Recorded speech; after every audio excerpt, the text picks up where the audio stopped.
Right, good afternoon. We are going to speak about gardening this afternoon. And it's going to be a few principles that I will give in gardening. It's impossible to give you everything. We're actually planning at the Mission Convention to have a gardening seminar. I've asked Abundant Life if they will give us time. So I've asked Jonathan Lello and Theo van der Walt and myself. Between us, we will tackle different aspects of gardening during the Mission Convention. We feel it's time, especially as our Adventists are thinking getting out of the cities, what should they do? How should they start their gardening, and certain principles that they have to keep in mind as they do gardening, just to help them, because many people have really no clue. And so many people over the years have asked me. I've invited them to come to my house. Some come, some don't. During our training, I push my students into the garden. I give them a specific hour or two where I speak theoretically on gardening and different aspects of gardening, and then I take them into the garden. I can't do the whole aspect with them because I have to have an extra month to do that, because the ideal is you need to be there at least 3 months to see you are planting the seed and you are harvesting something. That's the ideal situation with training, that you can see that cycle. Otherwise, you have to be there 1 year. But at least giving some information will help somebody, wherever they may be. So let's have a word of prayer. Heavenly Father, we thank you for your love for us, the nature that we can experience, that we have the privilege to provide for ourselves in gardening, and you have placed Adam and Eve there in a garden to see your glory, to see your wisdom as education, so that we can have a better knowledge, intimate relationship with you. Bless us now as we look at these principles in Jesus' name. Amen. Before I do anything, I'm going to relate gardening first to you in the scriptures to true education. Is that okay? Ellen White says that there is, she actually calls it this way, she says, the mind is like the soil of a garden. The mind is like the soil of a garden. Then I thought about, okay, somewhere she gets it from scripture. I always relate what she says and try to find a verse. You've seen that in our seminars. I give you a Bible verse and I give you a spirit of prophecy. And I tell you, listen, whatever the spirit of prophecy is telling us come from the Bible. Where are the verses? Where are the concepts that God has given? Sometimes it's in a different wording that she gives it. Not straight like that, but it's a different, you have to find it. So the 3 places that you find that concept that the soil is, or the mind is like the soil of the garden, is in the book of Jeremiah, the book of Isaiah, and the book of Songs of Solomon. Songs of Solomon is my favorite, because the whole book of Songs of Solomon speaks about garden. And especially center verses in Songs of Solomon chapter 4, the end of chapter 4, and the first verse, I think it's verse 16, and the first verse of chapter 5. That is the central intimacy part of the book of Songs of Solomon, where she invites him to come into his garden, not her garden, his garden. That's an interesting concept, isn't it? She's not inviting him into her garden, into his garden, because all of us don't belong to ourselves. We belong to God. And he's the gardener of every single person. So we invite him to come and eat the fruits that he has developed in every single person. And then in verse 1, he says, I have now come into your garden and enjoyed the fruits of the garden. The other verses, let me just think which is the verses. Isaiah 58, verse 12, I think it is. Verse 11 or 12. it says the following. It says that the soul, your soul will be like a watered garden. Your soul will be like the watered garden. And Jeremiah says the same thing. Jeremiah 31, verse 12, I think it is. I'm just trying to remember the verses out of my head. Your soul shall be like a watered garden. Now you can unpack that idea, and it's incredible to unpack that idea. So if you think of the soil, your garden's like you think, okay, if I go to my garden and I think of my own mind, if you leave a garden just as it is without anything planted, what's going to happen? All weeds are going to grow that you don't actually want there. Same with an idle mind. If you don't go and put seeds, and what are the seeds? The truth of God's word. If you don't plant the seeds in that soil, something else is going to grow there. And that is our work in a lifetime, because the Bible says, sanctify them through thy truth. Thy word is the truth. So the seeds is the word of God, the truths of the word of God. And as you plant and it grows, it represents sanctification.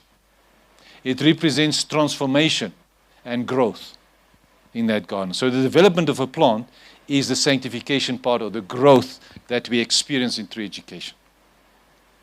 The beginning point, let's back up a little bit.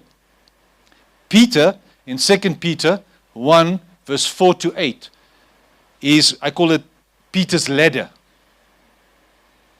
You have seen the ladder before. It starts with faith, then it goes to virtue, knowledge, remember that? And it goes, eventually ends up with charity. There's 8 of these ladder sports that you climb in development. So what is the first one? Faith. When you go to a garden and you plant any seed, how do you know that that seed is going to germinate and grow? How do you know? It's an act of faith. Jesus says if the seed doesn't fall in the ground, it will stay alone. But when it falls in the ground, by faith, it will grow and bear fruit. So faith is the beginning and the end of true education, and at the development in our spiritual experience. Right from the beginning to right to the end. Now I can bring different aspects of true education to you. The sun of righteousness. The water of the grace of the Spirit. All those things you pull into gardening as true education principles. Now I'm not yet to do the true education principles. I just want to tell you how rich it is if you take the symbols from Scripture and you start looking at a garden and how God has developed it that way that our minds can grasp those concepts and know God better through those concepts in the garden itself. Does it make sense? So the first thing I want to share with you is just general things, but it's very important. Number one, as a gardener, you have to be in your garden regularly. I learned that principle from a agronomist. When I went to the mission station, we were outgrowers for export vegetables to Europe. We had peas and beans and baby corns, which we exported.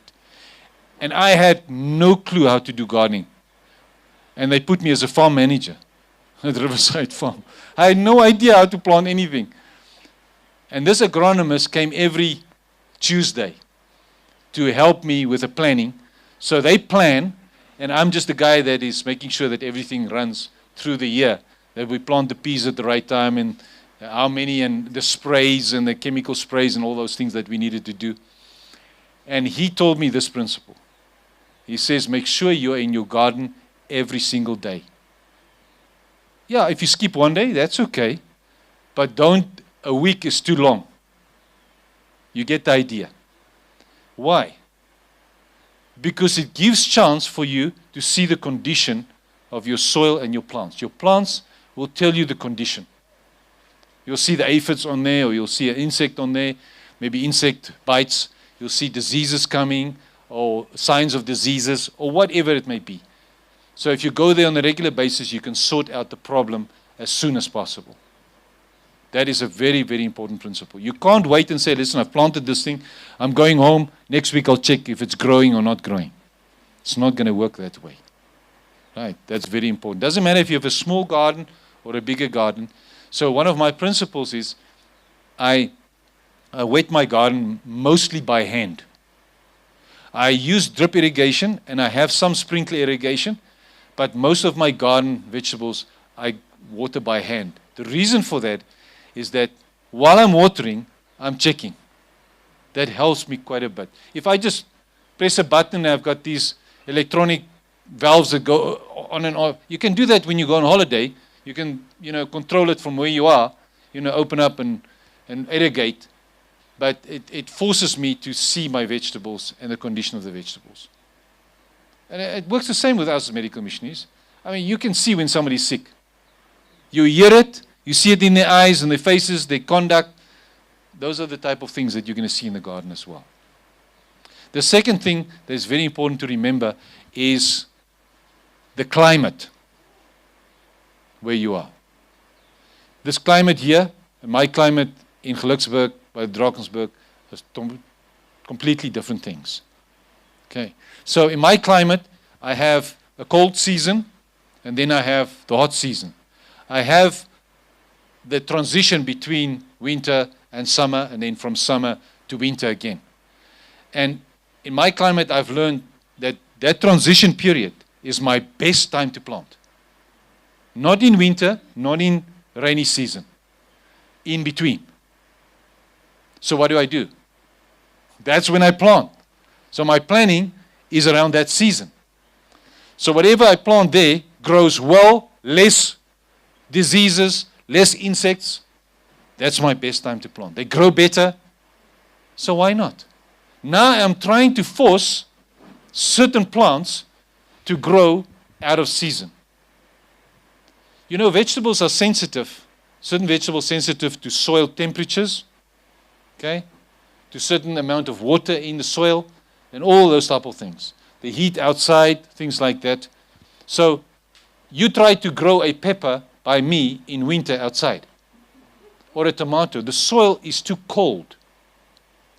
So even though you're forcing the plant, listen very carefully, and the plant seems to grow, even if it's growing slowly, what is happening with the nutrition in your final product? It's not nutritional dense as it should be. So you're growing something which is not nutritional dense because it couldn't take up all the nutrients that should be taken up. And it's prone to insects, different kinds of fungi, or whatever it may be, eating the plant or disturbing the plant or whatever. So it's very difficult to grow that. So I have three areas where I plant vegetables. I have an open area. I just plant things open, in the open air. Then I have netting. I have 2 netting tunnels. And then attached to my house, I have a greenhouse with proper transparent corrugated iron, a greenhouse. Nothing can come in there, no insects or whatever, it's closed, unless I open the window or the door, whatever, the insects can come in. No rain can come in there, nothing. It's a greenhouse. So I've got these 3 areas. Because I've learned now where I am that there are things that don't mind being planted outside. Maize, pumpkins, my green beans, they all grow in the rainy season, in the hot season, without any problems. So why must I plant them inside the netting? It's not. And even if I plant baby marrows, which are easily stung outside, I get so many baby marrows. So what? Everybody gets enough. I have to throw many away. Cut out the bad pieces, There's so many baby marrows, so I don't mind if the insects sting them. So why must I plant them inside my netting where I can plant other vegetables that are more sensitive? You understand what I'm trying to say? So in the netting house, I plant vegetables that I know insects like.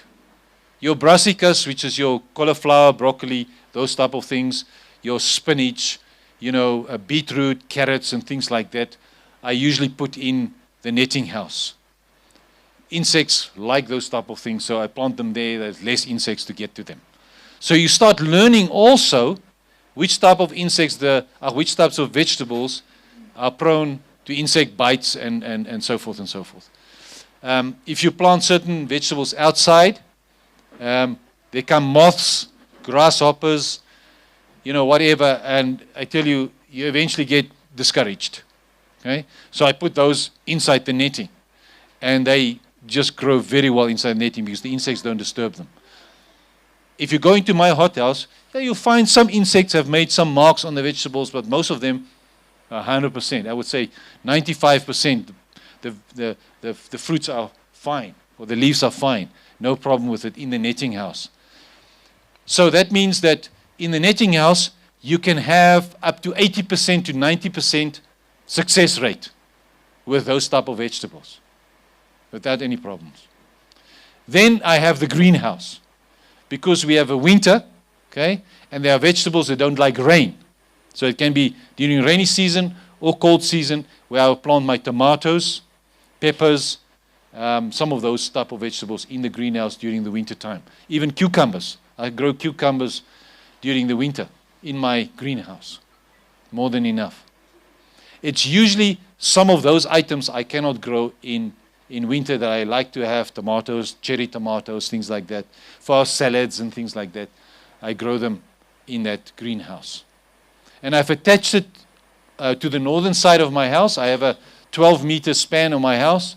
And I said to Juanita that day, I said, I'm going to spend some money and I'm going to build a greenhouse, because this guy wanted to build a earth ship when I was building. You guys know what's an earth ship?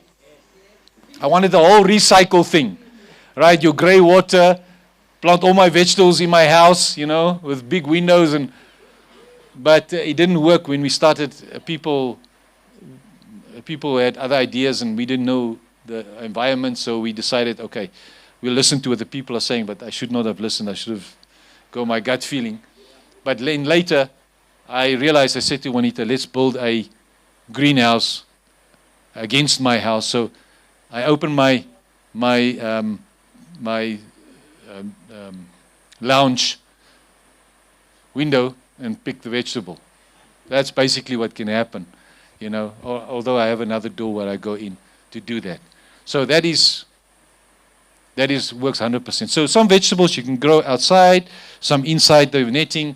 So if you can afford to have 3 different areas where you can plant, so much better. You are increasing the success rate of getting good vegetables. You cannot believe how the things grow inside that greenhouse. The greenhouse is at the lowest point. I can touch the greenhouse, then it goes up to my roof, which is about 3 meters high. So from 3 meters to about 2 meters to the lowest point. And those cherry tomatoes and tomatoes, man, they go up to the roof, and then I have to guide them, on the trusses. As it just grows incredibly well. Okay, so you have more success in that type of way. Yes, you have to check the heat within a greenhouse. Some greenhouses you have to have some kind of a ventilation going on. So you have a small window on top or whatever, which you can open and close during the night. In the night, please, you need to close your greenhouse. There's a lot of insects at night moving around. But in the daytime, you need to have some ventilation. What happened with mine is I designed mine. Our wind comes from the northwestern side, so the wind blows in on my roof, and there's an opening between my house roof and the greenhouse roof, and there's an opening, so the wind goes in and into my greenhouse. So there's a circulation there, and I just keep the door of the greenhouse open. I've got more than enough airflow. So you have to check where you are. If you don't have a lot of wind here, you need to open up, during the day, so there's enough airflow in there. Otherwise, you're going to have a lot of humidity inside that greenhouse, and that's not you didn't find the object. If because it gets very hot in there, climate like this, you've got humidity, you've got fungi. When I went up to the garden here by Rian and them, I saw a lot of mildew and fungi and stuff on carrots and beetroot, which are actually more winter, colder crops. But in this time of the year, when you have humidity, they get the fungi on them, and that can destroy your whole crop. So I talked to Chantel. She must just pull out everything and just can it or do something with it. But it's not going to work right now. That's going to destroy everything there. So, but anyway. But you get a very nice, it's a wax piston. We had it in New Zealand. It's a wax piston at a certain heat. It pushes out and it opens up automatically. Okay. Yeah, so and when it cools down, the thing shrinks again and it closes your windows. Okay. Look, you probably get fancy things. Yeah. You get fancy irrigation systems where you can control it from your phone, things like that. If you have the money, why not? Yeah, why not? Do it.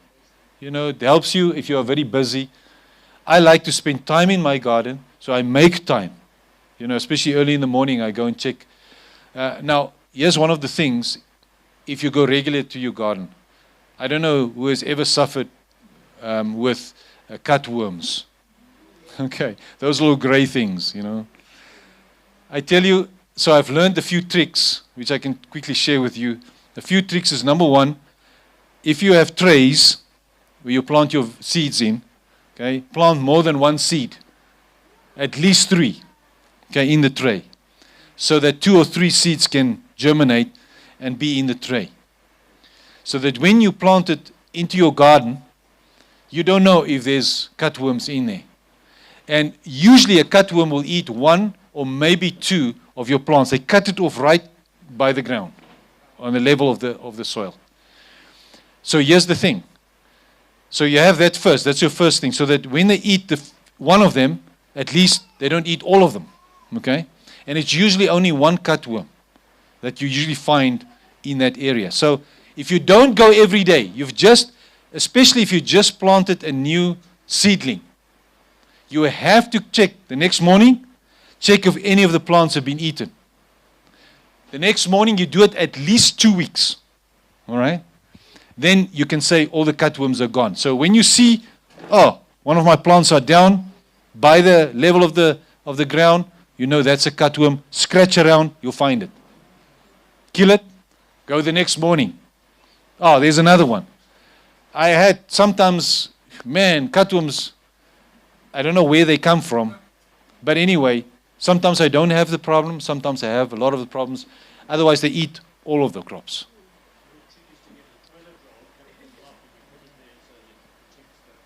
I have done that as well. The reason why I don't use toilet rolls at the moment, I have used plastic as well.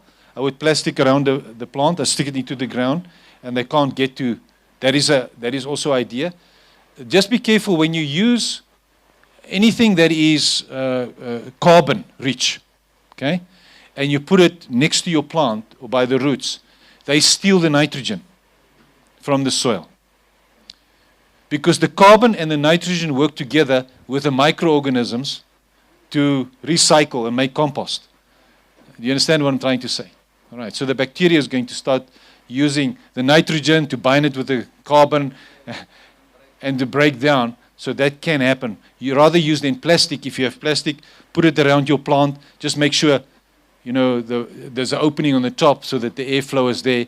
But after a while, you just need to take it away, so to give space for the roots to go. Heinrich?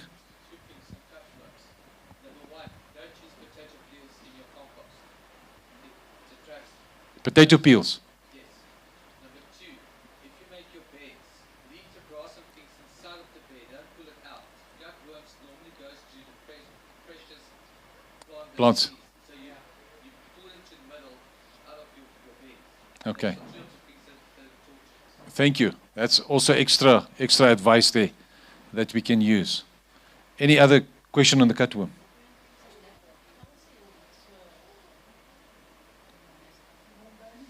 That's possible. Yeah. I've not heard that one before. It's possible. Sean from Living Seeds, I picked that up from him. Okay. So a lack of calcium in the soil. Maybe they don't like a lot of calcium then, moving around in the soil. All right, let me just get my bearings again. We are back at the 3 areas where we can plant. All right, so whatever money you have, I would say have a small netting house. If you can afford, it's a little bit expensive, the corrugated iron, the transparent corrugated iron for a greenhouse. What helps is the following. I have struggled quite a bit to germinate properly. And this same agronomist from Zambia, he taught me this lesson as well. He says, if you can have 90% to 100% germination, you're already 50% there with your growing. But if you only have 50% germination, then you are already down to 10, 20% of your growth in your garden. So you want to get your germination from 90 to 100%. So I've tried many things. I've tried outside. Then I have a small area and I sow the seeds and I take the plant from here and I plant it where I want it. But I tell you, that doesn't work outside. It's rain and it's insects and it's whatever you want to call it. Or the thing, I don't know. It's just, I try to put netting over it. Okay? It's just, eventually I tried more and more and more. I get to maybe 50%. Okay, and that's not enough. Till I did everything in the greenhouse. There's no insect coming in the greenhouse. There's no water falling on it. There's no heat. And that direct heat, it's just incredible. So what I do is this. I don't use small trays. Remember if you go to a nursery, you get one with 6 trays, 6 spaces. Or you get the bigger one with maybe 100 or 120 of them. I don't use those ones. I now use the packets, the smallest packets that you find, the black nursery packets. They're about this size, about that size, okay? And the reason, and this is an expensive lesson, because these trays, if you do not, in summer, on the midsummer, if you are not there every day in your garden and you forget to water, because the plant, when it's small, the roots are not many. But the moment the plant starts forming its second set of leaves, that little plant, the roots become huge inside the little tray. It needs a lot of water. And you forget one day, all of them are gone. So I switched over to these packets. There's a place here in Joburg, close to Maresburg turnoff, off-ramp, close to Gordon's Road. I think it's Gordon's Road or something. Yeah, it's there by 14th Avenue, somewhere there in that area. There's a place that they make these bags. I just bought for 250 Rand, 1,000. It's really cheap, so I bought two of them. And it lasts me years, man. Because sometimes you don't have to cut the packet when you replant. Sometimes they just fall out, and you can use the packet again. So these packets, what happens is you have more soil in there. So you don't have to, if you skip one day, they're not going to die. And this is the secret, is that if you have a cold area like me, then you can start planting your plants in my greenhouse a month to 2 months before, the last frost. Before the last frost, and then I can plant after the last frost. So I know the frost usually ends here at the end of September, middle of October. So I start in August already, start planting my seeds in these packets, and they can last there. Just give them enough water, they'll last. And then I am ahead of the others that plant outside. Does it make sense? All right, so I can do that. And it helps me quite a bit. That has helped me so much. It's a secret that I've learned about it, so I can be ahead of other people. My pepper plants are bigger, my tomato plants are bigger, then I'm ready to go and put them out. My pumpkins, things like that, I germinate in there, and then I go replant them. It helps me quite a bit in that. Any questions? So the other way I do is that in these packets, I have now my seeds, I water them well, I put the seeds on the ground, a little bit of soil. Just sprinkle it, close the seeds. Not so much soil, just a little bit, close the seeds. Then I find a netting for about 50% to 80% shade netting. And I cover that whole lot. I put all the bags together, right, and just cover it with that netting. Man, I have 90% to 100% germination. Because what it does is, that netting keeps it cool, just the right temperature for most of your seeds. And I don't have insects coming in there. Even in my greenhouse where it gets hot, it stays a nice temperature, enough. The packet itself can heat up a little bit. That's not a problem. And I get very good germination in those packets. All right. So what soil do I use in there? You can use different kinds of things if you want, but the basis must be compost, mature compost.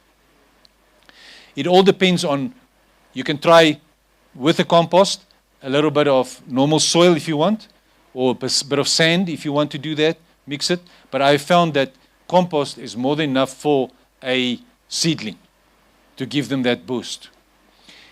What I do sometimes is, I use pure compost, mature compost. I go to my compost heap, scratch at the bottom, and I sieve it. I have a sieve it so that I don't have lumps and things, just fine soil, put it in the wheelbarrow, and then I pack it in these bags, all right? It's nice and fine soil. And usually I don't have a problem with nutrition for the little seedling. But there's once or twice I would just mix a little bit of calcium in that soil, just to give it that boost. You can use other things, which I'll share with you in a moment, that you can also mix in that soil. But usually that I use, any additions I use afterwards, in the garden. But it depends. You will see on your seedling if your compost is rich enough. You understand what I'm trying to say? If your seedling grows too slowly, you have a lack of phosphorus within your compost. That means you have to add to that mix before you put it in the bags. You have to add a little bit of chicken manure, which is the easiest source of phosphorus. Just add a little bit of chicken manure in your mix. If you find that your compost makes your seedlings not grow fast enough. And a little bit of calcium also in there. My calcium source is calcium sulfate. It's gypsum. The reason why I use gypsum is it doesn't change the pH of your soil. While lime, if you go agricultural lime, if you buy it in town, it will change your pH and make it more alkaline. And if you have already alkaline soil, you don't want to do that. All right, I'll share with you some of the products that I use very successfully in the garden. So let's quickly speak about that. Any questions on the nursery part of it? Now, on the phosphorus part, isn't there any plant-based? I'll go share with you now. Okay. I'll share the phosphorus, everything, the major elements that we need for the garden. I just want to finish with the planting. Listen, let's use common sense. If you have big seeds, what do? Direct in the soil. You don't have to put it in a packet. The only reason why I put pumpkins in my packets is I want pumpkins before, I'm planting them in winter so that I have them when the last frost, then my pumpkins are already big. That's the only reason why I put them in the packets. But maize, and other beans and pumpkins, and you can just put it straight in the soil. But what I do there is if I have single pumpkins and whatever and holes, I just cover it with a little bit of grass, for the heat of the sun. But maize seeds, bean seeds, they don't care about that. If they're under the soil, and you water them every day regularly, you don't have a problem. I mean, farmers, you get one rain, they germinate. Yeah, don't worry about it. One good rain, one good water will actually germinate your beans and your maize and your big seeds. But of course, I water every day to just make sure, till I see the plant coming out. Then I stop and will water more, in a more longer interval, if you want to put it that way. Does it make sense? Your smaller seeds can be a challenge that you can start in packets so that you can replant them. But there are vegetables like onions, carrots, beetroots, things like that. Why on earth do you want to put? You're going to have hundreds of packets, man. Logic tells you, go put it in the soil directly, put that netting over, and you'll be fine. So what I do with beetroots, for instance, I make my rows about this far apart, and I put my beetroot seeds about this far apart from each other. Remember, I plant more seeds, all right, so that I can thin them out a little bit and have the spacing correctly at the end. So I make a line, I put in the seeds about this far apart. I don't even cover them. You can, with a little bit of soil. Then I put that netting over. And I water twice a day. Make sure it's wet. In the morning, evening, make sure it's wet till I see they germinate. Then I take the netting off and I let them grow. And then comes the time when they have their second leaves, all right? Then I say, okay, I want spacing now. I take the others out and just leave my beetroots. I do the same with carrots, a bit different. Carrots, I hate thinning. It takes too much time. Okay, so I prepare a piece. Okay, some people use soil or sand.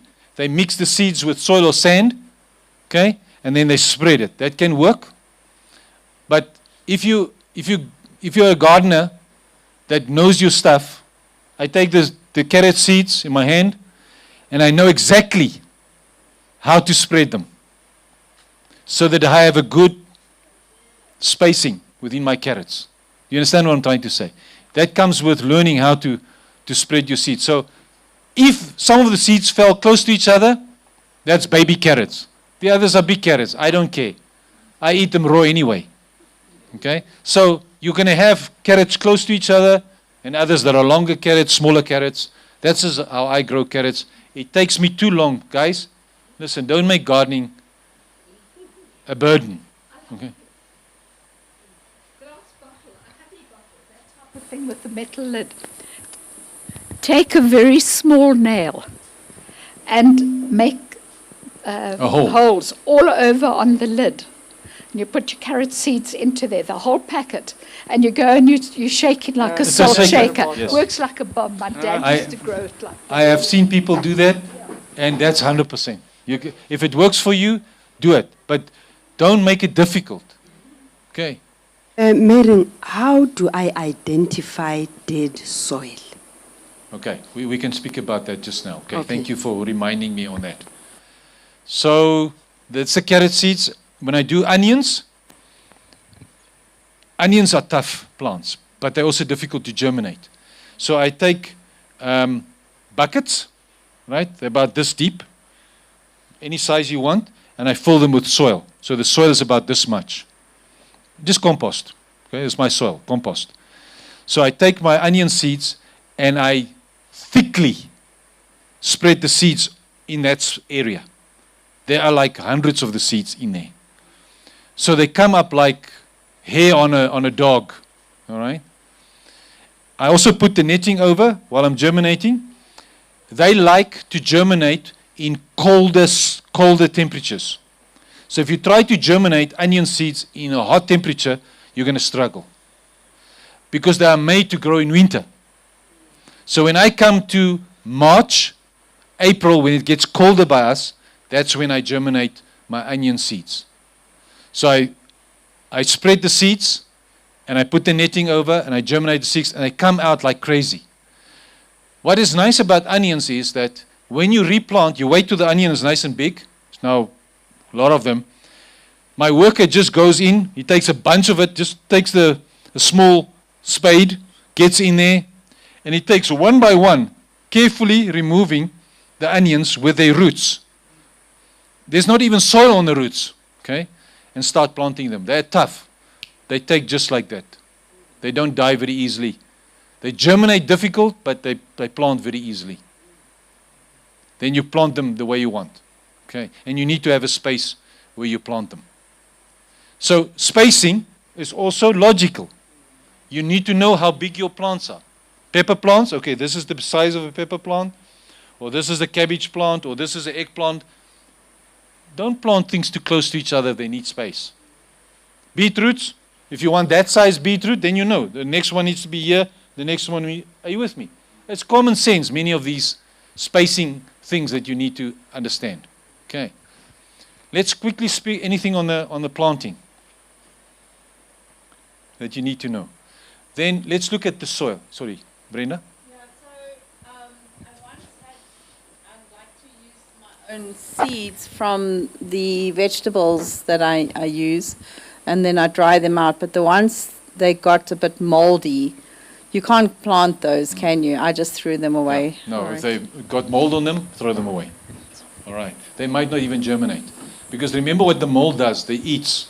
The mold eats. So it will eat that germination principle. Gone. Yeah. If you're looking at your garden every day and you see the first little bits of mold coming on, get kelpak, Yes? seaweed. Yes, seaweed.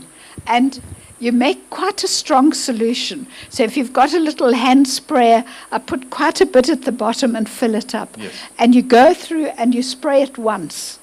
The next day, that part that's had the fungus on never comes right again, but the rest of the leaf is absolutely fine and it'll grow like a bomb.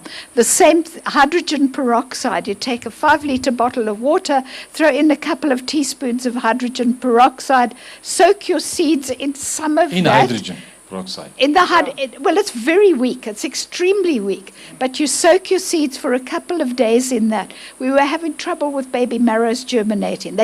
You buy a packet, it's a brand new packet, and you may get 1 or 2 out of it. And then somebody showed me this trick. Yes. And then I go and plant it. 100% germination. Yes. I've heard about the method, about soaking that in hydrogen peroxide and spraying the kelp. You can even spray, if you have a good compost mix, mature compost, and you make a tea out of it, your vermicompost, we'll talk about that as well. You spray them on the leaves. That bacteria sorts out a lot of the problems on the leaves as well, especially kelp and stuff like that, yeah. And bicarb, I've even used vinegar for some of the mildews. Can also help a very fine, diluted. And just try one day on an area and you'll know whether it's going to work. That's it. The next day you're going to see whether That's right. it has worked or it hasn't. Then you try another. That's right. Neem. Some people are using neem also, neem spray, neem oil that they use. All right, we can deal with a little bit, keep your thoughts, come to diseases also. I just want to talk about the soil quickly and soil health. So I visited my cousin here, Corey and Dominique, and I was there in their garden, especially the fruit trees that they had there. But some of the trees I could see deficiencies on the trees. And I said to them, I think you have deficiencies. And then I went to the holes where they were planting new trees. And the profile showed me that they're very much just sandy soil. So your first planting of your fruit, the fruit will grow and look nice. But if it starts using all of those nutrients, a little bit of nutrients in that, and then you'll see there's deficiencies coming in the next plants. So what do you want to do for your soil to revive soil?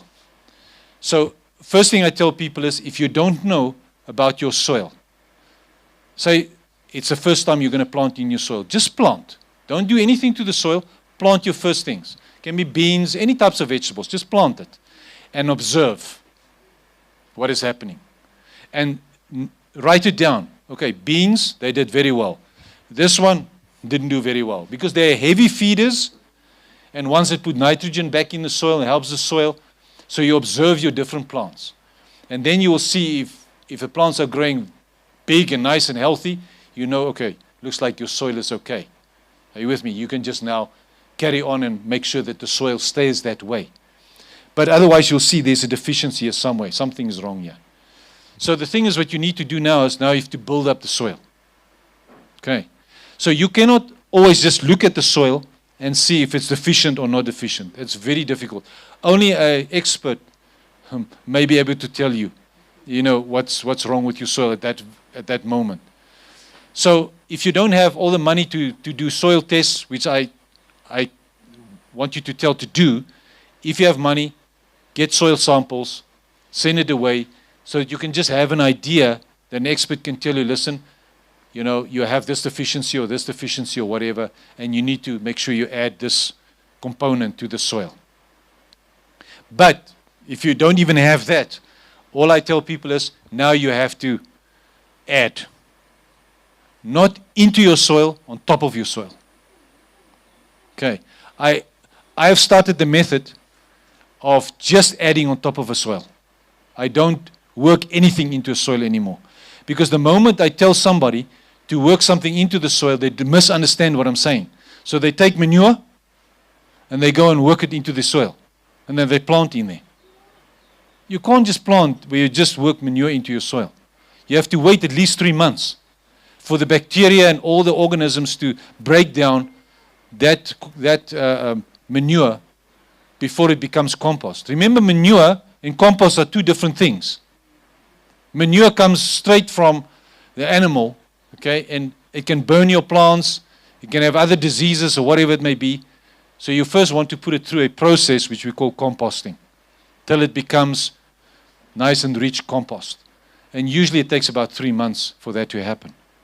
And then that compost I put straight on top of my beds. I don't put it into the soil. Why?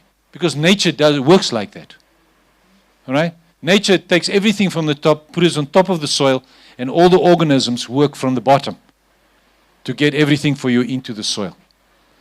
And you'll find, after 2 or 3 seasons, how rich that soil is going to be. Even your first time that you put a layer of compost on top of your soil, you'll see results. Because everything comes from the top. The rain that grabs the nutrients and puts it into the soil, your earthworms, they eat it, puts the excretions into the soil, and your plants can take it up, no problem whatsoever. When you have mature compost, the ratio of NPK is very good. That means it will not burn your plants. People say, don't put things straight into compost. I've put all my seeds, all my plants, I plant straight into compost. But it's mature compost. It's a compost that's gone at least a 3 months period. And I can feel it. It's mature. It smells earthly. It's not sour or anything. It's a nice mature compost. I plant anything in that compost. I've never had my plants burnt. Not once. So when you put it on top of your soil, and then you bring your seedlings, and you just plant it straight in there. That's what I do. Now, all you have to do is, when you harvest, you take all the old plants out and add your next layer of compost. Then you plant your next one. And I've even felt or seen that it works with rotation. Many people say, don't plant the same thing at the same place. I've even seen that if I plant carrots here, and next year I plant carrots there, I don't get any diseases, nothing. So it's not ideal to plant it all the time. I'm just saying, once or twice I've planted the same time, or the same place, no problem. Okay, because the compost helps to sort out that problem and the microorganisms. But of course you need to rotate. You can't just keep planting on the same space all the time. So that's what I do to revitalize my soil. But I'm going to show you other things also to do to revitalize the soil.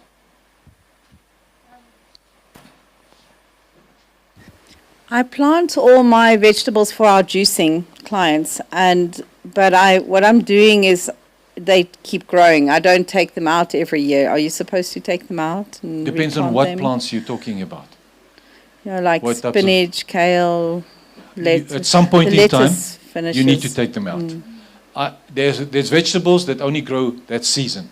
For instance, cabbage. let's take cabbage for instance, or tomatoes, all right, your bush tomatoes or whatever.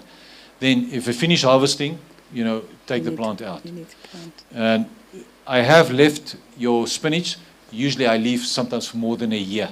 Then I would take them out and plant it for the next season. I plant a new one. Another place, of course. But I usually don't want to leave plants in your garden, too long. And Okay, can bring because mine diseases. keeps, okay, is that the it reason? can Because bring mine diseases keeps and things. growing, okay. Yes, yeah. Gardening books normally say that you should put things like superphosphate or bone meal low down, dig it in deep into the soil rather than putting it on the top. Okay, let's bring me to the point that I wanted to share. What else can you put into your soil, help your soil? Okay, so the first thing I tell people is, what is the 3 most important elements that you get in your soil? NPK. So you have to think, okay, where do I get NPK? So the first thing I tell people is, when you make compost, at least use one type of manure, because manure has NPK. All of manures. But then you get hot manures and you get more mild manures. So manures that can heat up very quickly in your compost, others that don't heat up so quickly. So doesn't matter which manure you use, make sure you use at least one manure within your compost, because there's already NPK. But I tell people, don't worry about it. If you just use leaves and grass and whatever you want to use in your compost layers, you still have NPK there. So nitrogen, you don't have to worry about nitrogen in a compost. If your compost have enough material, there's enough nitrogen in that compost. So N, you don't have to worry about. Does it make sense? Okay. I've never worried about N in my garden. Never. There's always enough nitrogen. Actually, too much nitrogen. And things like beetroot, carrots, your bulb vegetables, you don't want to give them too much nitrogen. But you come to my garden, you see, wow, look at these beetroot leaves. That's actually insult to me. Because the beetroot is not growing as it should grow. Because it goes all into the leaves. I have grown beetroot. You come into my garden and say, yay, these leaves are small. And I tell them my beetroot become huge. You don't want nitrogen to your beetroots. They will just grow leaves and no beetroot. I use the beetroot leaves for the juicing. Yeah, no, that's another thing. It just grows bigger and bigger. And the leaves, Yes, but you'll see that it gives more leaves than actually going into the bulb. So it takes all the nitrogen, not nitrogen, even your nutrients and stuff. But if you want to plant for juicing, 100%. Then you want to grow leaves and you want to eat the leaves or whatever you want to do. That's a different issue, yes. So some plants want more nitrogen, others don't like nitrogen, especially your green leafy vegetables, they like the nitrogen. So you give them the nitrogen that they want and they grow well. Tomatoes and things like that loves the nitrogen. So now you have phosphorus and you have the other one, potassium. Okay? Where do you get those sources? Phosphorus, 2 things, bone meal and chicken manure. They're the highest in phosphorus. And I have found that is more than enough. So bone meal is reasonably cheap within your agricultural stores that you can use. But your phosphorus, luckily your phosphorus doesn't leach out of your soil. So if you put phosphorus in your soil, it stays there quite a bit. And if you want to mix the phosphorus with your seedlings, in your seedling packets, that's almost enough phosphorus for the whole plant to grow in its lifespan for 3 months. It's almost enough for them to grow. So, okay, how do you put it in there? Let's first talk about potassium. Where do you get potassium? Ash. Ash, yes. During winter time, we have our fireplace. I gather all the ash. When we have a vegan braai at home, I take the ash.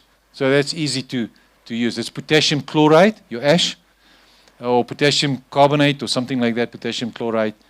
And that ash I also use within the garden. So I have then the NPK sorted out. Ash is more than enough potassium. It's actually a salt, potassium chloride, so you don't want to put too much on the soil. So I'll try to give you some kind of a ratio idea of how much you put in your soil. So I'm going to do the other three, and then I'm coming back how to put it into the soil. So the other three elements is sulfur, calcium, and magnesium. Those are the secondary elements that you need in your soil. So where do you find calcium? I use gypsum, calcium sulfate. Now, unfortunately, gypsum, the farmers buy it in huge quantities. It's a grayish color. It's not as white as the lime that they put on the soil.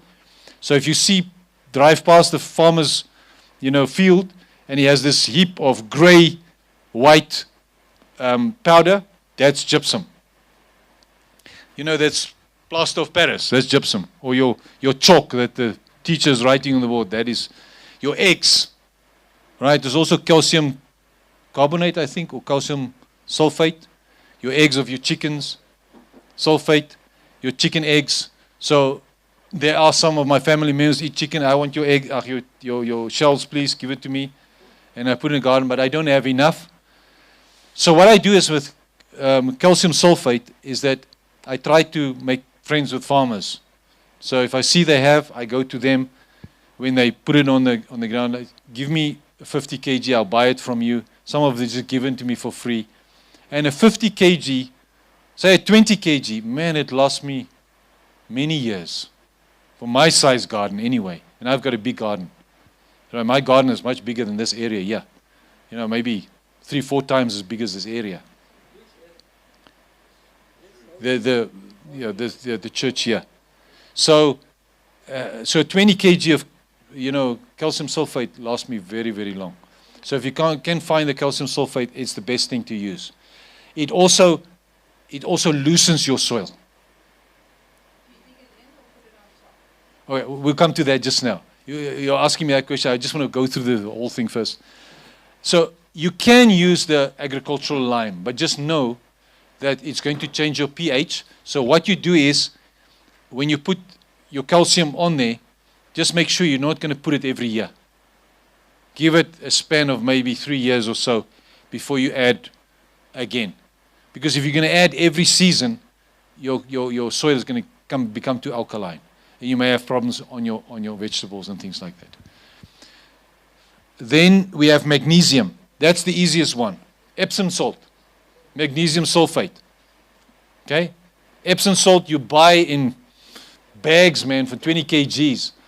And it's good for fruit trees, plants, anything. That magnesium is excellent for your trees.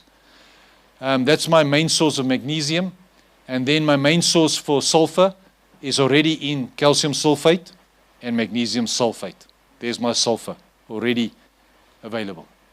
So those are the extra products that I use.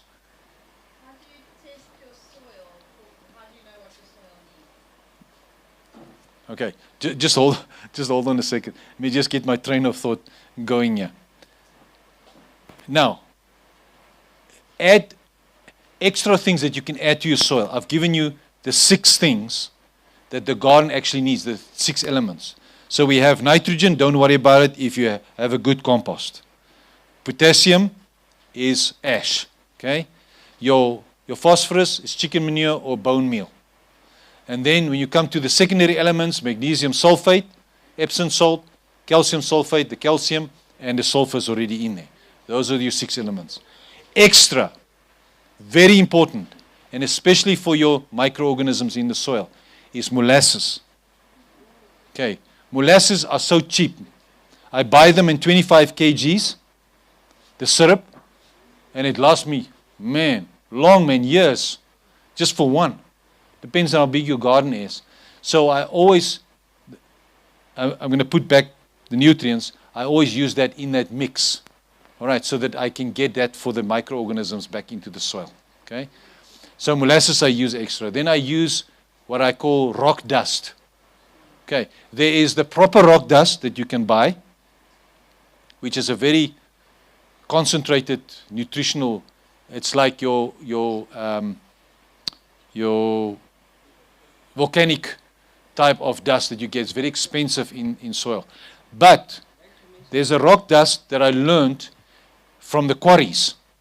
When you do concrete, you buy this 19 mil concrete stone. Now you go to those quarries and you get their dust because they put, they mine all these stones and then they go through that crusher and then you get the dust. That's excellent for your soil because it's in that fine consistency. Ellen White's planting, that you put stones and stuff. I just put that in my soil. I put a lot in my soil because it doesn't go anywhere. And the microorganisms slowly but surely take the nutrients or the elements, the minerals that are on that and breaks it down for you in your soil over time. So I use that, I call it rock dust, and I buy them in 50 kg bags for $40, man, $50.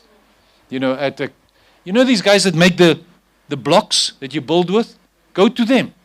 They have the crusher dust that they use in that cement mixture.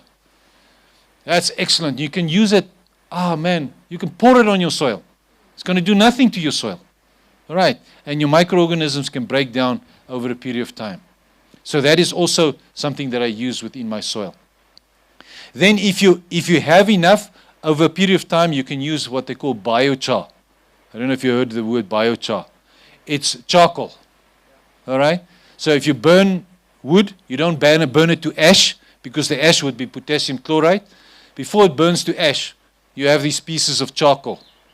We used to tell the people how to make charcoal up in Zambia because they used to burn the wood in these mud structures. They put all the wood in there, close it with mud, and then put fire. And it burns slowly over a period of time, a month or two. And then they break down the whole, they have the charcoal. That's excellent stuff for your garden. You break that fine, spread it on your garden, work it into your garden. The biochar has pores in them, okay, where microorganisms can hide, nutrients can lodge. It's just excellent for you. If you can get a lot of charcoal. So like we've done the fire now, whatever is left of that fire wood, put it out with water and you use that charcoal and just spread it on your garden, or work it into your soil so that it's in your soil itself. And over a long period of time, it stays in your soil and helps to keep the nutrients, keeps water there, all kinds of things. Then I just want to mention another important one. That's my favorite. Okay? I am a worm farmer. I have a worm farm. So I have millions and millions of earthworms. Okay? Those guys are my buddies in my garden. And if I have to say one thing about gardening is start a worm farm. I'm not talking about one bath. Okay, that is puny. You're not going to get right with a big garden there. I built literally cubicles, okay, where I have my worms. So I get different things from my worms. I get the juice, which is their poop, all right? So I have these cubicles, which I close on top with a roof, okay, so they don't have the direct sun. But I feed them. Every month I feed them any organic material, feed them. But wet organic material, feed them. I leave there for 1 month. I don't have to go there. Okay? As long as there's no way the soil can dry out, they're happy. Anyway, we can talk about the worms extensively, but I just want to tell you this thing. So, of course, as I feed them, that cubicle builds up. All right? Full of vermicompost. So at any time, I have a system. In these cubicles, I have pipes coming out at the bottom into a main pipe, a drain pipe, into a hole with a tank. So whenever I want, I open up my roof and water. And that water goes right through that vermicompost into my pipes, into the drain. So I catch that vermicompost, which is rich in nutrition and especially your microorganisms. You add that to your garden, you see those plants change, Opel. It's incredible. You can take that, dilute it, and even spray it onto your plants because the plants even takes it through the leaves. But it also helps with a lot of pathogens and stuff on the leaves, sorts it out. Well, have problems on the leaves as well. So that is my favorite. So what do I do with the worms? Listen very carefully. I've got about 6 ways that I use worms, okay, to make compost. One is my general compost heap. Okay. Then I found out I have these raised bins. Okay, I have the raised bins. What I do is I take raw material, grass and leaves and whatever it is, manures, doesn't matter what it is. I wet it all. I throw it right into my raised beds and take a hole full of bucket of earthworms and dump it in there. I can't plant in there, it's compost, it's raw material. 3 months, it's compost. I don't have to take it from my general compost heap. I just make it straight. They're make the compost for me. Yeah, you just cover with mulch as well. But usually in this raw material, they just move around anyway. Yeah, but usually you like to put a layer of grass just on top, and that will be fine. The red wigglers. So if you want red wigglers, I have red wigglers. We can put it through what is this system that you can send things? Pudo. I'll put it. They last. If you give them enough food in the bucket, it takes them a week. They'll survive in that oxygen, and you'll get the worms. Yeah, they don't like a lot of rain. They don't like direct sunlight. The earthworms must not be too wet or too dry. Otherwise, they don't survive there. But the earthworms are so nice. They are my indicators that my soil is up to date. If I see earthworms in my soil, I know, okay, everything is 100%. They're happy, they're moving around. If you don't see earthworms, I'm wondering what's wrong here. So earthworms help with that. So the next thing I do is all those cubicles, when they're full, it takes about 2 years for the whole cubicle to full because it's about 1.5 meters high, the cubicle, and 1.2 by 1.2. But you can make it bigger or smaller. And then in front, I just have a cover to cover the door so that when I take all that material out into a wheelbarrow, I can just reach it. I don't want to get into the bin, take everything out of the bin. I can just take it on the side. So it takes me 2 years, but there's compost. That's amazing compost. So that's my third way of doing it. My fourth way of doing compost is I dig a hole, right, of 2 meters deep. Okay? And the hole is about at least 1 meter, in diameter. At least 1 meter. And all the scraps that come from our kitchen because of the, our training, we have a lot of vegetables and fruits and stuff like that. I dump everything in there. Everything. Doesn't matter what it is. I just dump everything. Citrus, the whole lot. I just dump in there. And that's all my scraps that I have. Sometimes I dump other things in there as well, whatever. If you want to, now and then, I put a little bit of dry leaves in there, just to neutralize a little bit or whatever. You don't even have to do that. Because what happens is, and I've now figured out it takes me about 1.5 years to 2 years to fill that 2 meter hole. And then I just cover it with soil for now, and I leave it for 3 months. I put worms in there. I take my worms, dump it in there, cover with soil. Now my worms are in there. What do I do now? I dig another hole, 2 meters deep, and I start the same thing. But after 3 months, I come back to the hole I've closed, and I dig up all that compost. Then I have that hole again.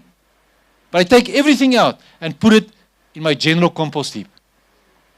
The earthworms have made all the compost in there. They've eaten all the scraps, made it into compost. They work for me, these guys. That's what you do. The fifth way I do compost is very important. Okay? People don't always realize the preciousness of this compost. And that is you get a tank, a JoJo tank, okay? Or a big tank, whatever you want to do, but a reasonable sized tank, okay? All of your green material. If you harvest leaves that you're not going to use, weeds, whatever green that you have, okay? I have a lot of comfrey, guys. You don't know how much comfrey I have. Comfrey is my number one plant in my garden. All right? I use all that comfrey. Anything that is green, I dump into that tank. Just leave it there. The water extracts every now and then I take a handful of compost, right, which is rich in microorganisms. I just dump it in the tank, just to make sure there's microorganisms in the tank. And they keep on eating that material, and the water absorbs all those nutrients. And everything you put in there adds to the nutrients. And there's my tap at the bottom. And I put it on the plants. Simple as that. Yes, the tank is, say, half full of water, and then I add all those materials, and of course the water will go up a little bit. I just have space to add the green materials and stuff like that. That tank, the nutrients are not going anywhere. It stays there. There's no sun that does anything, because it's in the JoJo tank, nutrients are staying in that water. Yeah, you want it rotten. Yeah, you want it rotten. The microorganisms sort everything out for you. Don't have to worry. You just open the tap, take whatever, and you can take it into your garden. All right. Now, this is the question that Dave was asking me. How do I get the nutrients in the garden? Now, this is the easier way to do that. Recently, I tried something, and I shared it with you, and it worked, because I've already tested it. So I do a combination, because I want to do a watering right now. Are you with me? And space it in 1 week periods. So I have these old rubbish bins, these rubber, it's about 50 liters or 100 liters size, black bins. So I have them in my greenhouse, okay, so that I have different ones. So I take some of the comfrey, right, and some of my raw materials, or whatever I have, I put it in there, and it stays in there, right? It makes nice nutrients for me in there. Breaks down in the water. Put it in that asblik, and I put that material in there, especially the comfrey, because it's very rich. But if you have other leaves, even that's the mini one of the tank, right? It's the mini one of the tank. It's the same principle. But it's for now. I want something right now. So I have it there. I wait about 2 weeks. Then when I water the plants, I go and take a mixture of these dry elements that I've shared with you, NPK and calcium, magnesium, and sulfur. That mix with my rock dust, I have a mix in a bucket. I already mix all the dry materials together. I grab a handful, because now I want to feed the plants right now. I take a handful, I put it in that container. I mix it. And I can take 1 or 2 scoops with a shovel of mature compost, because that's the microorganisms. Or I take my vermicompost, and I take 2 of those scoops, and I put it in right now. Okay? And I take molasses to feed them right now. I mix it all together, and I water my plants right away. And it's incredible. Because you have all the microorganisms, you have the fungi, you have the nutrients, everything right now that your plant can take up in the next week. Because what the microorganisms are doing is that they help to get those nutrients to the plant roots. Because if you just put the dry material on there, it takes a while for them to get there. But I've seen it takes quicker. Within a week, you can see the difference on the plants. I do it every week. Every week. Especially your plants that need a lot of heavy feeders. You give your heavy feeders at least every week. Some are not heavy feeders, you don't have to do that. Now, listen very carefully. In my plant, you need to know the plants, how much nutrients they need. So I'm not going to do that with my carrots and my beetroot. Are you with me? It's too rich for them. I'm not going to do that with my green beans, because my green beans puts back into the soil. They don't need a lot of nitrogen. They actually put nitrogen back into the soil. But maize, you do it with maize. With maize, I would do it once in 2 weeks. That mixture. Just walk around and give my maize, if you have a sprayer or something like that, you can do it with a sprayer and spray it on the ground. But your heavy feeders, I do every week on that as well. Okay. So that's how I get my nutrients, those nutrients directly and immediately into the soil. But what I do is, before I put that layer of compost, say I've harvested all the tomatoes, or take all the plants out, now I'm planting something new, I'm going to put a layer of compost on top.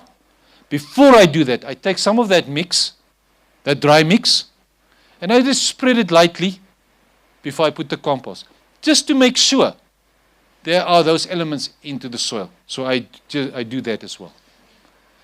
It's not necessary to do it every time, but once in a season, to put that mix is always good, just to make sure. I always tell people, listen, if you have a good compost, you don't have to worry about many other things. I'm just giving you extras, which I am doing to feed my soil, just to make sure that I have all the elements in the soil.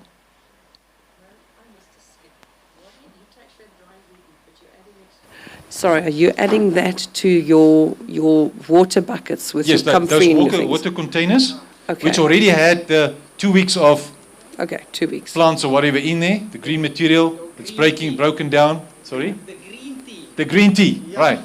So to that green tea, I add a handful of that mix. I add a little bit of, very little, quarter cup of molasses.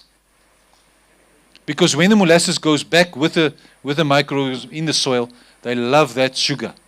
Okay? And then I take about 2 shovels of mature compost or vermicompost, and I add it. That's it. Then I mix it together, and then I just go and water every single plant with it. Do you use liquid or do you use the slush or slurry? Because Both. I mean, there's both. When I Just- mix, yes. the slurry comes up. But you can't pump that through. No, obviously. that's difficult. So Yes. you would probably strain if you want the liquid.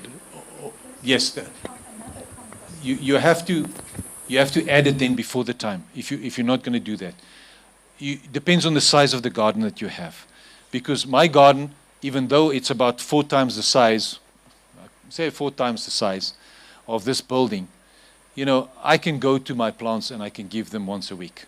I have a worker in the garden. He can do it for me as well.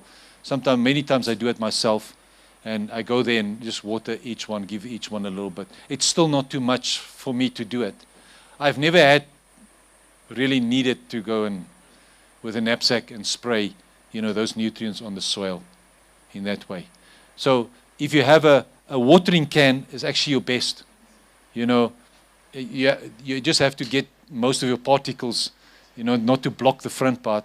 But otherwise you go and just, put on your garden, just water your garden like that. That's more than enough. Yeah. So I've given you more of a concentrated way of helping the plants and feeding the plants. But guys, what is the most important thing in your soil? The microbiology in the soil. And if you don't have that in your soil, you're not going to have the results.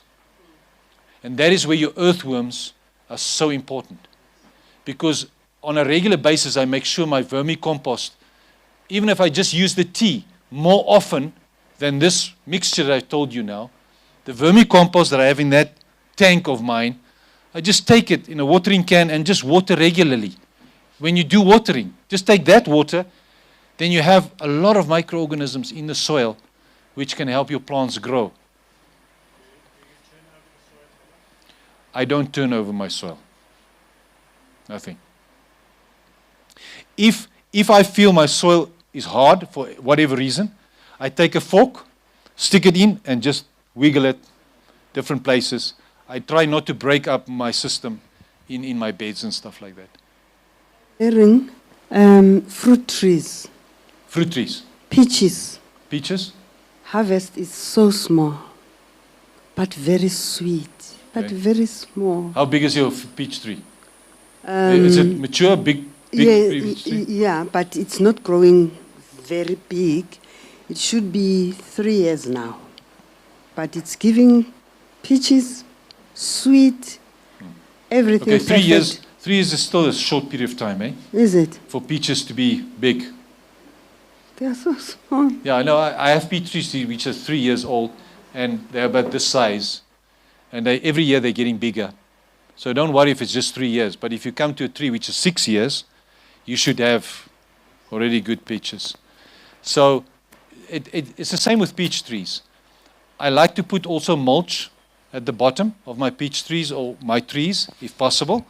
Then I take this mixture, this dry mixture, I lift up my mulch and just put that dry material there. And over time, it also works into the soil. But of course, peach trees need to be pruned, to give you the bigger peaches. If you leave your tree, you'll have a lot of peaches, but they are small. But if you prune, your peaches become nice and big. You might also want to thin them out, specifically when the tree is small. And don't let them to have too much fruit. Thin them out, you'll see their fruit will be bigger. Yes, you can pick some of the fruits if you want. When is the best time to prune them, and how much are you supposed to prune? Because last year we had a great harvest. They were like almost on the ground, everything, and my husband pruned them. So this year, it looks like he pruned too much because it just like little came out now. But yes, last year it was great harvest. Okay. Before I answer that question, my sixth way of doing compost is mulching. All right? So if I have enough material from a farmer, I have 2 or 3 sources where I can get a lot of material. So when I travel around in town, wherever I go, because we are in a farming community, I always look out for old bales. And I ask the farmer, are you going to use that bale? Or I tell them, listen, if you have old bales here, can I use old bales? He tells me, oh yeah, you can pick those bales. I go fetch those old grass and put it on my garden just as a mulch. And I put it nice and thick on there. I used to get horse manure from a person in town. She had 6 horses. And it's mixed with grass. I tell you, I put it this thick on top of that soil. One rainy season, and all of that mulch is gone. And my soil is fertile. So I take my earthworms, when I do that on my garden, I take my earthworms and just throw them in there. And then they multiply in there. In one season, all that mulch is gone. Everything's into my soil. So any grass, I get kale food from a farmer. Excellent stuff, man. And you put it in there. If you can get a lot of material, you can do mulches if you want. Now, our main orchard area has got very thick wood chips, and that lasts for about 3 years. We're at 4 years now, and we can see we need to Yes. start tipping up. Now we've got chickens walking around in there. Okay. And they sleep in the trees and they move around periodically and they fertilize it. And this year, the most magical things are happening. Yes. Yeah. That's it. Yes. I just want to answer this lady quickly. Seko.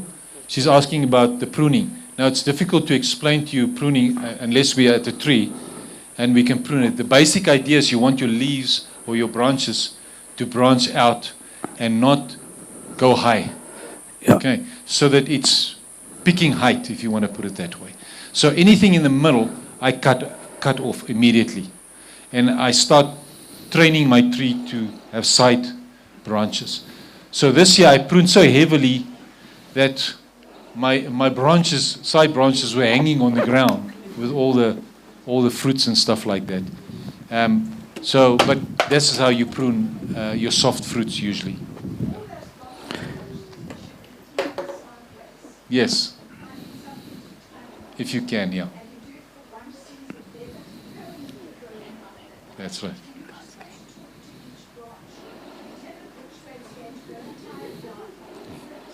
Yeah. That will take a while to talk about pruning and things like that. Okay. But just a quick thing on pruning. You can never over prune. The thing that you need to remember is give light in. They call it windows. Yes. So what you need to do is you get 2 flushes. You get an early flush, you get a late flush. Early flush, anything on top, out. late flush anything at the bottom out. Then always keep it, like your sun is going from east to west, keep an open window for it. The sun needs to come into the bark. If the sun doesn't need, your fruit is going to just stay small. Also another thing with pruning, what they told us with the other trees, but they say with every tree, is after you've cut your smaller branches off, keep it on the ground. Don't take it away, because you are giving covering for the roots to grow. Another thing that one of the ladies asked, 1 year good, 1 year bad, it's normal with any fruit. 1 year it will be giving you a plentiful of harvest, and next year it will be very, very low. It's a normal cycle of the tree. So don't worry if 1 year is good, 1 year is bad. The moment you need to worry is if you start to cut and you see there's more dead branches in, then you need to start to worry, then there's something wrong with the tree. Good advice. It's 100%.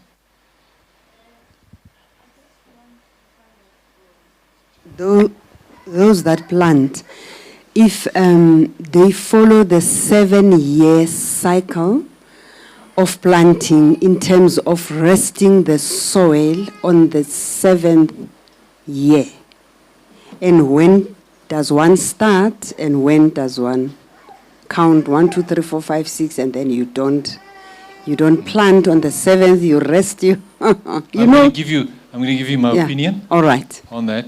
Usually that applies to big fields. Okay, not on a small garden. Because you do crop rotations on a small garden. And that is enough of resting already. So the question is, why did God say we need to rest the soil? Why?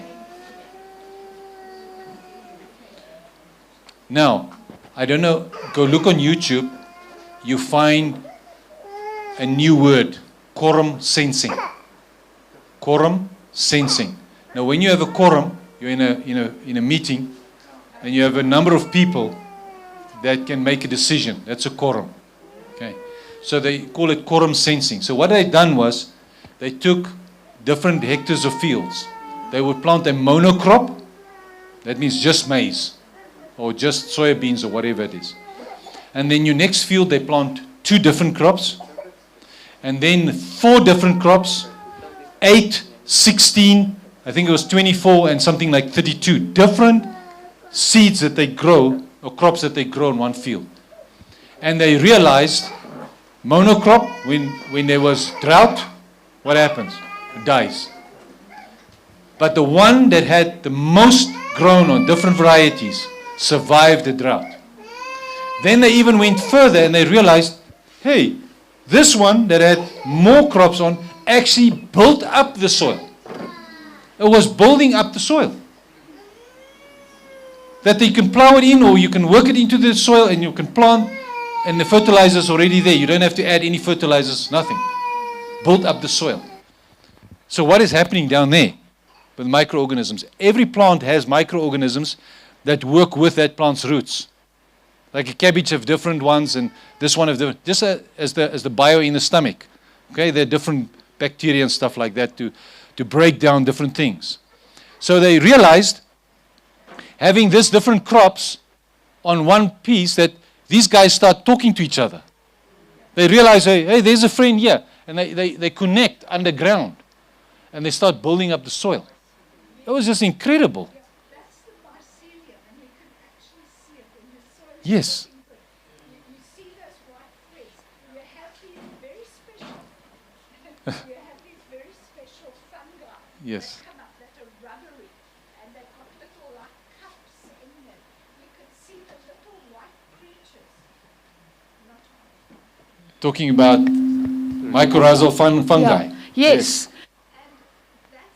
And that's breaking down what's in the soil so that the soil has more to use. It's very exciting to watch. Amazing. Yeah. That's amazing. So what I'm trying to say is, okay, let's come back to the 7 years. So why does God then say, after I saw this video, I realized, whoa, the light went up about the 7th year rest. What happens when you leave soil? God has made it. What happens if you have a wound? Immediately, what happens? It wants to cover wants to cover that wound. So what happens in normal soil? Every kind of seed can get onto that soil, and it grows for that season, and it builds up that soil. Doesn't matter. Your weeds are not enemies. Okay? Your weeds are not enemies. You cannot believe if weeds grow together and you go check that soil is alive. You pulling out that weeds and the soil is bare, you're killing your soil. Just put it on. I'm told it. Okay, let's do it this way.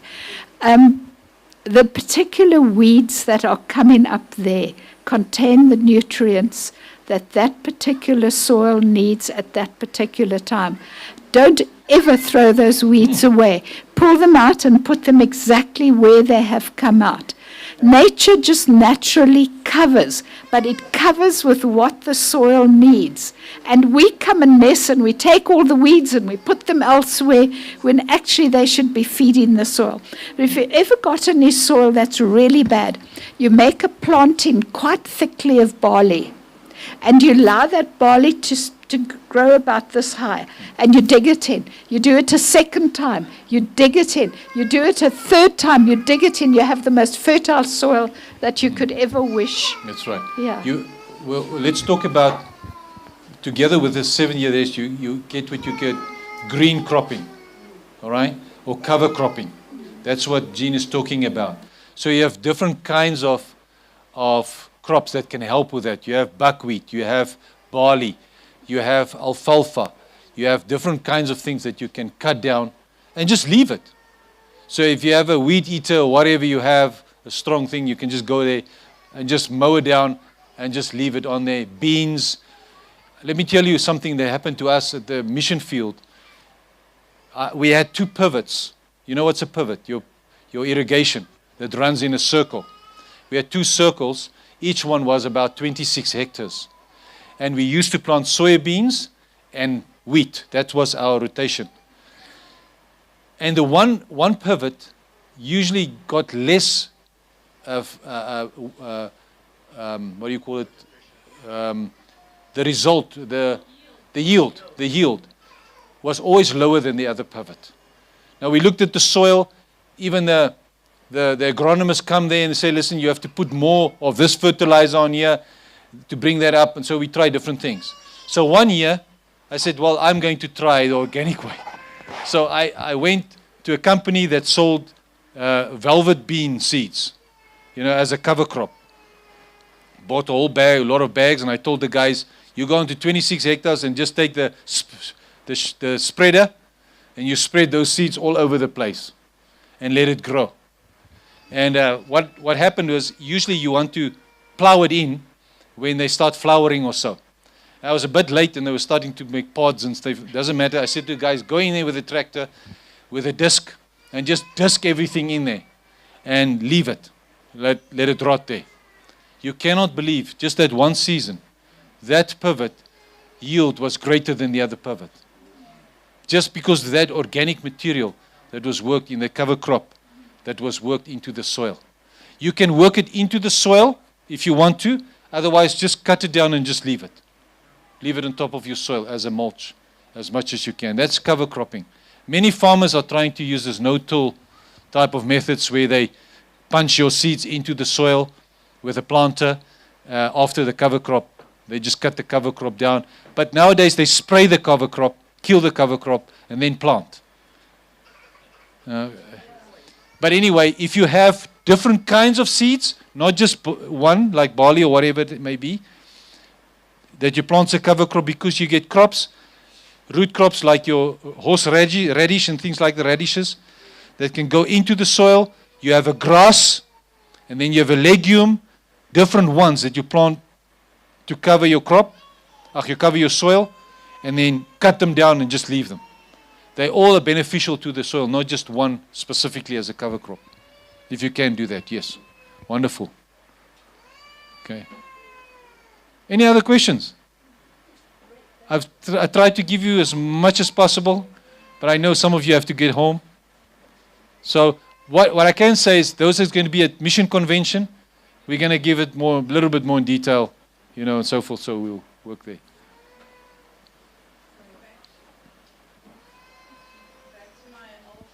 He's going to put it on for you. Back to my old question, the first question, how do you know what to add to your soil, or do you just add that mix and not worry to test it? Number one, a good compost. Don't underestimate a good compost.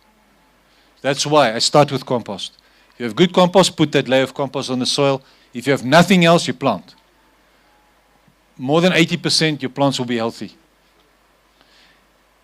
If you want to add more, this is what I'm giving you. Through worms, through compost, other composting, through these extra little bit of mixture that I have, whatever you want to use then to add to your soil. Does it make sense? Okay. Now, the mixture. I haven't forgotten to give you the mixture ratio, more or less. Okay. Let's use,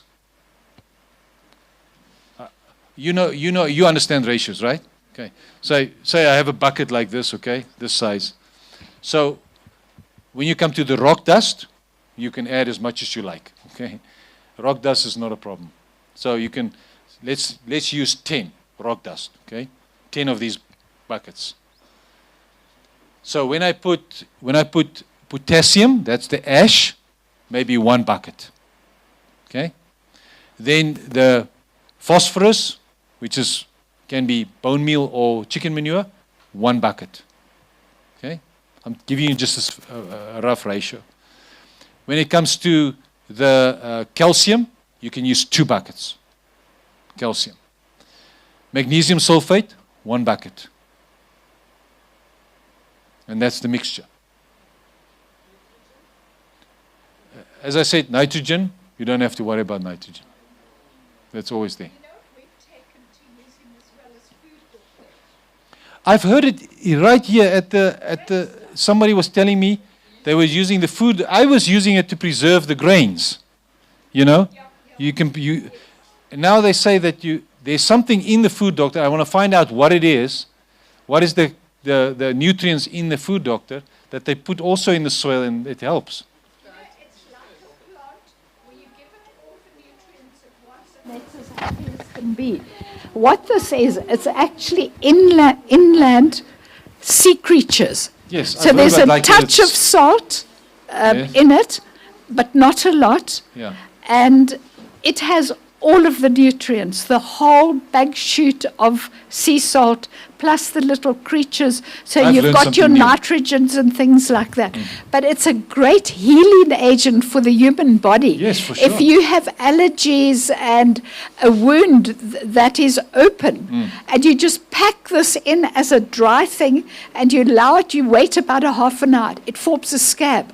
And it actually seals that whole thing. Bed sores, anything like that. Sure. It's absolutely magical what it actually does to it. So we use it for lots and lots of things. I'm going to use it for that now. Excellent. And people who are struggling with arthritis, sometimes just a teaspoonful a day in a glass of water to drink helps to sort out. Food doctor. Food. It's on the bag. You buy it in a 20 kg bag. It says food doctor. Okay. It's diatomaceous, it's diatoms. That's right. It's those little creatures. Please. It also kills ticks and fleas and termites, and it dries out all of these creatures. Yeah, it dries them out and then they die. Rub it on their hair. That's lovely. Yeah, it's good for animals. Yeah, Just rub the chicken. everything dies with that. Yeah. Because if you put it, we store our grains in buckets. You take a handful of that, spread it on top of your grain, close the bucket. That's staying with 100 years. Nothing will happen to it.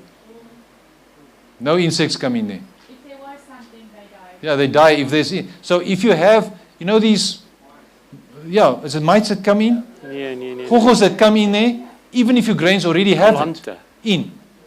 Take this and mix it into your grain. Very soon you'll see at the bottom all the dead bugs. All these people who want to go into selling grains and things, bay leaves does that as well. You get buy a kilo or 2 Yes. kilos, and that's a lot. That's right. And you throw a little handful into each one of your buckets, you'll have no creepy No crawlies in insects. it. Yes. Bay leaves. Food doctor. I don't know the other name that you guys have said. Diatomaceous earth. Earth, okay. Diatomaceous earth. Diatomaceous earth. That's the name. You- Diatom. Those little things that are Put it on the group that people can see. Yeah. All right. There's- 100%. There's also agricultural quality at the moment available. Then you can get it in a 35 kilogram bag, and it costs the same as the 10 kilogram bag. That's 145 rand. Yes. Sure. Yeah, it's just come on the market. Very good. Good information. All right. Let's close up. Thank you, Father, for your goodness. Thank you for the opportunity to do gardening, to enjoy the fruits, and it reminds us of how you created us, our minds are the soil of that garden. And that's where we need to glorify you and grow more and more in the image of Jesus. Bless each one of us, Father, and as we travel back home, thank you for your many blessings during this camp meeting, a lot of decisions that we made, and help us to go from strength to strength. Through your help, may we follow Jesus wherever he goes. It's my prayer in Jesus' name. Amen. Thank you very much. Enjoy the rest of your time here. Who's going home from here?